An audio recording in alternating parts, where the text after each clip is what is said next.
ಮೊದಲನೇದಾಗಿ ನಾಡಿನ ಸಮಸ್ತ ಜನತೆಗೆ ಶಿಕ್ಷಕರ ದಿನಾಚರಣೆಯ ಶುಭಾಶಯಗಳು. ನಿಮ್ಗೆಲ್ರಿಗೂ ಥ್ಯಾಂಕ್ಸ್ ಹೇಳೋದಕ್ಕೆ ಇಷ್ಟಪಡ್ತೀನಿ. ಏನಕ್ಕಂದರೆ ಎಲ್ಲರೂ ನಾನು ಯೂಟ್ಯೂಬ್ನಲ್ಲಿ ಹಾಕಿರುವಂತಹ ವೀಡಿಯೋಸ್ನ ನೋಡ್ತಾ ಇದ್ದೀರಾ, ಹಾಗೆ ಲೈಕ್ ಮಾಡಿದ್ದೀರಾ, ಹಾಗೆ ನನ್ನ ಚಾನಲ್ನ ಸಬ್ಸ್ಕ್ರೈಬ್ ಮಾಡಿದ್ದೀರಾ. ನಿಮ್ಗೆಲ್ರಿಗೂ ಹೃದಯಪೂರ್ವಕ ಕೃತಜ್ಞತೆಗಳು. ಇನ್ನೂ ಯಾರಾದರೂ ನನ್ನ ಚಾನಲ್ನ ಸಬ್ಸ್ಕ್ರೈಬ್ ಮಾಡಿಲ್ಲ ಅಂತಂದರೆ ಮಾಡ್ಕೊಳ್ಳಿ. ಇವತ್ತು ನಾನು ಏನಕ್ಕೆ ಈ ವಿಡಿಯೋ ಮಾಡ್ತಾ ಇದ್ದೀನಿ ಅಂತ ಹೇಳಿದ್ರೆ, ಇವತ್ತು ಸೆಪ್ಟೆಂಬರ್ 5 ಅಂತಂದರೆ ಎಲ್ಲರ ಜೀವನದಲ್ಲೂ ಒಂದು ಸ್ಫೂರ್ತಿದಾಯಕ ದಿನ ಅಂತಲೇ ಹೇಳ್ಬೋದು. ನೆನ್ಪು ಮಾಡ್ಕೊಳ್ಳೋ ಅಂತಹ ದಿನ ಅಂತ ಕೂಡ ಹೇಳ್ಬೋದು. ಏನಕ್ಕಂದರೆ ನಮಗೆ ಶಿಕ್ಷಣ ಕೊಟ್ಟಿರೋ ಅಂತಹ ಟೀಚರ್ಸ್, ಗುರುಗಳನ್ನ ನಾವು ನೆನ್ಪು ಮಾಡ್ಕೊಳ್ಳೋ ಅಂತಹ ಒಂದು ಅವಕಾಶ ಈ ಶಿಕ್ಷಕರ ದಿನಾಚರಣೆಯಂದು ನಮಗೆ ಸಿಗುತ್ತೆ. ನನಗೆ ಚಿಕ್ಕ ವಯಸ್ಸಲ್ಲಿ ಒಂದು ನೆನಪು, ನನಗೆ ಶಿಕ್ಷಕರ ದಿನಾಚರಣೆ ಬಂದಾಗೆಲ್ಲನೂ ನೆನಪಾಗ್ತಾ ಇರುತ್ತೆ. ಶೇರ್ ಮಾಡ್ಕೊಳಕ್ಕೆ ಆಗ್ತಾ ಇರಲಿಲ್ಲ. ಈ ಒಂದು ದಾರಿಯಲ್ಲಿ ನಾನು ನಿಮ್ಮ ಹತ್ರ ಅದನ್ನು ಶೇರ್ ಮಾಡ್ಕೊಬೋದು. ಏನಕ್ಕಂದರೆ ಇವಾಗಿನ ಕಾಲದ ಥರ ಅವಾಗೆಲ್ಲ ಗೂಗಲ್ ಆಗಲಿ ಯೂಟ್ಯೂಬ್ ಆಗಲಿ ಇರಲಿಲ್ಲ. ಈಗ ಏನೇ ಇನ್ಫಾರ್ಮೇಷನ್ ಬೇಕು ಅಂದರೂ ನೀವು ಬೇಗ ಗೂಗಲ್ ಆನ್ ಮಾಡಿಬಿಡ್ತೀರಾ, ಇಲ್ಲ ಯೂಟ್ಯೂಬ್ ಅಥವಾ ಇನ್ನೊಂದು ಥರ ಎಲ್ಲರೂ ಎಜುಕೇಟೆಡ್ ಇರ್ತಾರೆ, ನಿಮಗೆ ಬೇಗ ಮಾಹಿತಿಗಳು ಸಿಕ್ಬಿಡುತ್ತೆ.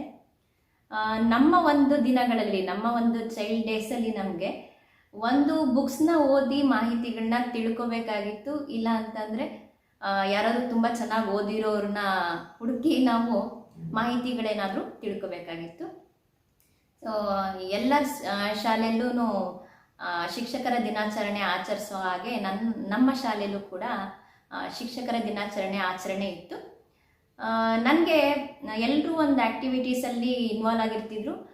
ನನಗೂ ಒಂದು ಆ್ಯಕ್ಟಿವಿಟೀಸಲ್ಲಿ ಇರಬೇಕು ಅನ್ನೋ ಆಸೆ. ನಾನು ಜನಕ್ಕೆ ಒಂದು ಕಾಣಿಸ್ಕೋಬೇಕು, ಒಂದೇನೋ ಒಂದು ಲೀಡರ್ ಆಗಬೇಕು, ಈ ಥರ ಎಲ್ಲ ನನಗೆ ಚೈಲ್ಡ್ಹುಡ್ ಡೇಸಿಂದ ಒಂದು ಆಸೆ. ಸೊ ಹೇಗಾರು ಮಾಡಿ ಕಷ್ಟಪಟ್ಟು ಭಾಷಣ ಬರ್ಕೊಂಡು ಹೋಗ್ಬೇಕು. ಭಾಷಣಕ್ಕೆ ಹೆಸರು ಕೊಟ್ಬಿಡ್ತಿದ್ದೆ, ನಾನು ಮಾಡ್ತೀನಿ ಅಂತ ಹೇಳಿ. ಸೊ ಭಾಷಣ ಮಾಡೋಕ್ಕೆ ಏನೂ ಗೊತ್ತಿಲ್ಲ ನನಗೆ. ಸೊ ವಿಷಯ ಹೇಗೆ ಕಲೆಕ್ಟ್ ಮಾಡೋದು, ಬುಕ್ ಓದೋದು ಅದೆಲ್ಲ ಏನೋ ಅವಾಗ ಅಷ್ಟು ಮಾಹಿತಿ ಇರಲಿಲ್ಲ.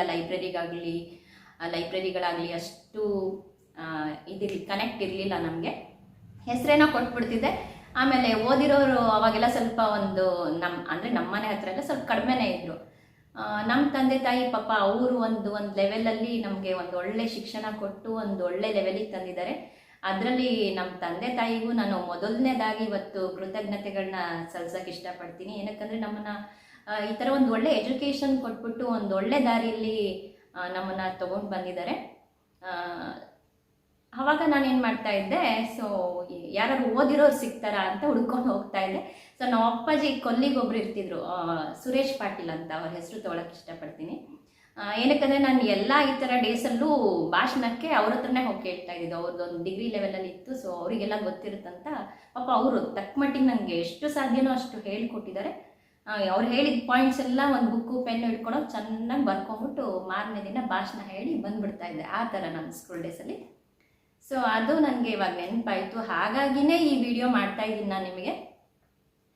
ಅವ್ರು ಹೇಳ್ಕೊಟ್ಟಿದ್ದು ನೆನಪು ನನಗಿನ್ನೂ ಇದೆ, ಅದನ್ನು ನಾನು ನಿಮಗೆ ಹೇಳ್ತೀನಿ. ನಾನು ಸೆಪ್ಟೆಂಬರ್ 5 ಡಾಕ್ಟರ್ ಸರ್ವಪಲ್ಲಿ ರಾಧಾಕೃಷ್ಣನ್ ಅವರ ಜನ್ಮದಿನವನ್ನು ನಾವು ಶಿಕ್ಷಕರ ದಿನಾಚರಣೆಯನ್ನಾಗಿ ಆಚರಿಸ್ತೀವಿ. ಅವರು ಒಬ್ಬರು ಉತ್ತಮ ವಿದ್ವಾಂಸರು ಮತ್ತು ಅತ್ಯುತ್ತಮ ಶಿಕ್ಷಕರು, ಹಾಗೆ ನಮ್ಮ ಭಾರತದ 2ನೇ ರಾಷ್ಟ್ರಪತಿ ಕೂಡ ಆಗಿರ್ತಾರೆ. ಸೊ ಇದನ್ನೆಲ್ಲ ನಮ್ಮ ಅಂಕಲ್ ನನಗೆ ಹೇಳಿದ್ದು ನೆನ್ಪು ನನಗೆ ಇವತ್ತು ಮೈಂಡಲ್ಲಿ ಉಳ್ಕೊಂಡಿದೆ.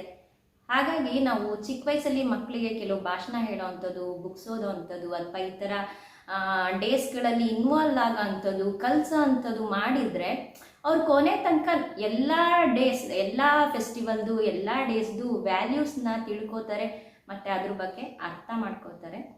ಸೊ ಅದು ನನಗೆ ತುಂಬ ಚೆನ್ನಾಗಿ ನೆನಪಾಗಿ ಉಳಿದಿದೆ.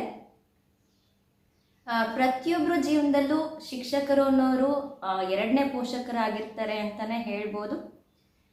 ಮೊದಲನೇ ಪೋಷಕರು ಬಂದ್ಬಿಟ್ಟು ಮತ್ತು ಗುರುಗಳು ಬಂದ್ಬಿಟ್ಟು ತಂದೆ ತಾಯಿ, 2ನೇ ಪೋಷಕರು ಮತ್ತು ಗುರುಗಳು ಬಂದ್ಬಿಟ್ಟು ನಮ್ಮ ಶಿಕ್ಷಕರಾಗಿರ್ತಾರೆ.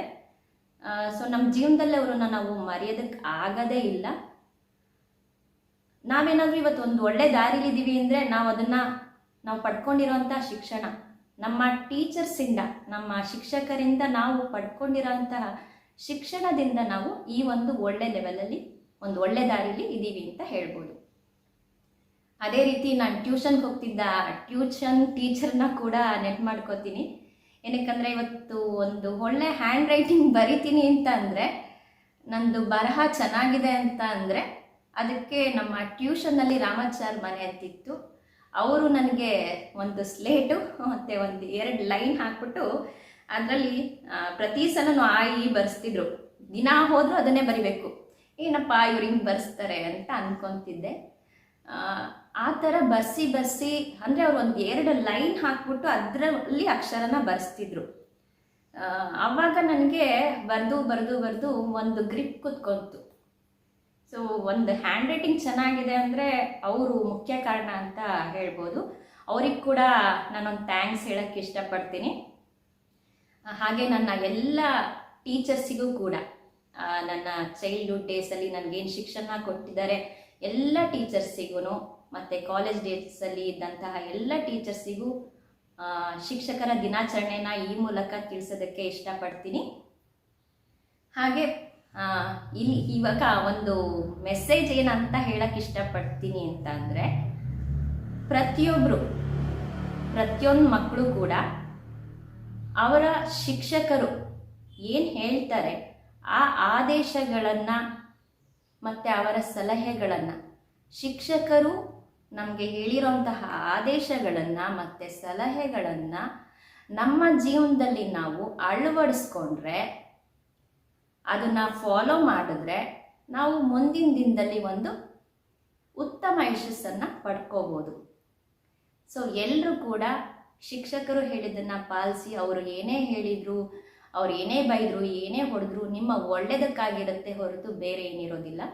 ಸೊ ಎಲ್ಲ ಶಿಕ್ಷಕರನ್ನು ನಾವು ಗೌರವಿಸ್ತಾ ಈ ಒಂದು ಶಿಕ್ಷಕರ ದಿನಾಚರಣೆ ಬಗ್ಗೆ ಪುಟ್ಟದಾಗಿ ಮಾತಾಡೋಕ್ಕೆ ಮತ್ತು ಹಾಗೆ ಈ ವಿಡಿಯೋ ನೋಡ್ತಿರೋ ಅಂತಹ ಎಲ್ಲರಿಗೂ ಈ ಮೂಲಕ ಕೃತಜ್ಞತೆಗಳನ್ನು ನಾನು ಸಲ್ಲಿಸ್ತಾ, ಈ ಶಿಕ್ಷಕರ ದಿನಾಚರಣೆಯ 1-2 ಮಾತುಗಳನ್ನು ಶಿಕ್ಷಕರ ಪಾದಕ್ಕೆ ಹಾಕ್ತಾ ನನ್ನ ಈ ಒಂದು ಮಾತನ್ನು ಮುಗಿಸ್ತಾ ಇದ್ದೀನಿ.